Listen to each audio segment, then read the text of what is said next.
examining potential areas of weakness for every NFL team. Matt Holder-Mars of Bleacher Report suggested that while safety isn't currently a glaring issue for the Lions, it might be wise for the team to strengthen that position due to a few key injuries. Holder's recommendation was to consider signing former Green Bay Packers safety Rudy Ford, a player who brings experience and versatility to the table. Ifeatu Melifonwu has been banged up early in the season, and Kirby Joseph missed Wednesday's practice with a hamstring injury, Holder wrote. Given these circumstances, it could be a smart move for the Lions to add another safety, either to the active roster or practice squad. As a precaution, Ford, who has experience at both free and strong safety, would be a solid option. Plus, he's familiar with the NFC North after spending the last couple of seasons with the Packers. While Holder's suggestion adds a layer of security, the Lions are not currently in a dire situation. Jordan Love and Packers injury updates ahead of Week 3 matchup against Titans. Hey everyone, we have some fresh injury updates as the Packers get ready for their Week 3 matchup against the Tennessee Titans. The big focus is on Jordan Love, but there are a few other important updates to share as well. If you are new to the channel and want to stay up to date with everything Green Bay Packers, make sure to subscribe and keep coming back for updates. You will not regret it. Also, do not forget, I'm still giving away a Jordan Love jersey thanks to Sleeper. Just download Sleeper using the link in the description. Make a first-time deposit with code BASSB, and you will be entered in the giveaway, which ends on October 1st. You can win a Packers Pro Shop jersey home or a way size of your choice. Do not miss out. Now let's get into the injury updates for Thursday, the second day of practice this week. Tomorrow will be the final practice before Sunday's game, and that is when all the injury designations will be released. So stay tuned for that. Jordan Love shows positive signs. The great news is that Jordan Love was back at practice for the second day in a row, this time wearing pads. Yesterday, we saw him in a non-contact practice where he warmed up but looked limited. Today was another step forward in his recovery, and it is a very encouraging sign. While it is still unclear if Love will play on Sunday, his ability to practice, especially in pads, is a good indication that he is recovering faster than expected. The initial recovery timeline was 3 to 6 weeks.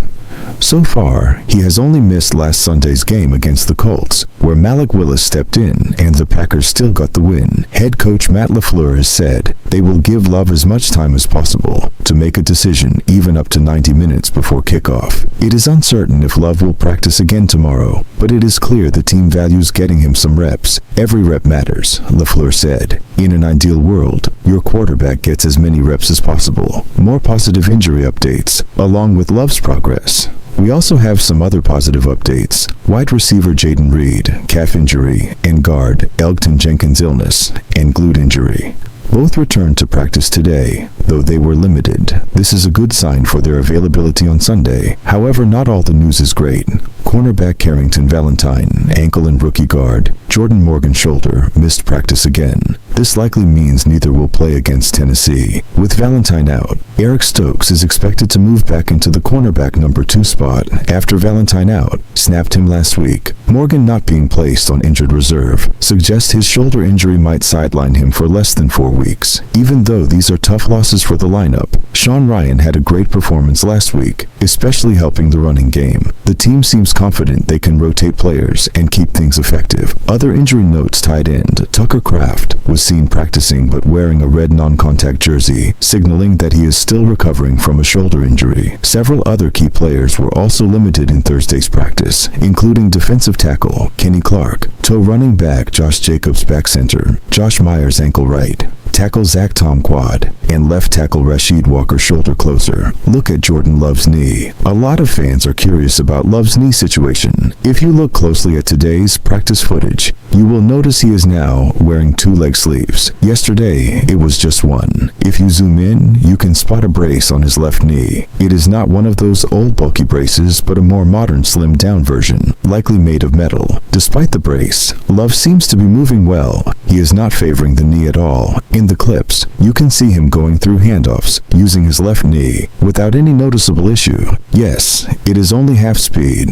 but he looks good. It would not be surprising if they rest him one more week. but it also would not be shocking to see him back in action on Sunday. The key detail here is that the injury is to his left knee, not his plant foot when he drops back, which means it might not affect his mobility as much. Final thoughts on Love's recovery. Initial reports suggested Love would be out for 4 to 6 weeks, but it looks more like a 2 to 3 week recovery, which is on the shorter end of that timeline. If the medical staff clears him, and LaFleur and GM Brian Gutekunst feel comfortable with it, there is a strong chance Love will play against Tennessee. But if the Packers decide to play it safe and rest him for one more week, he will likely be back in Week 4 against the Vikings. Let me know what you think in the comments. Many fans are suggesting the Packers should give Love another week of rest to avoid the risk of re-injury. Personally, I trust the team. If the doctors and coaching staff clear him, then I am confident in their judgment. The Packers have a history of not rushing players back from injury.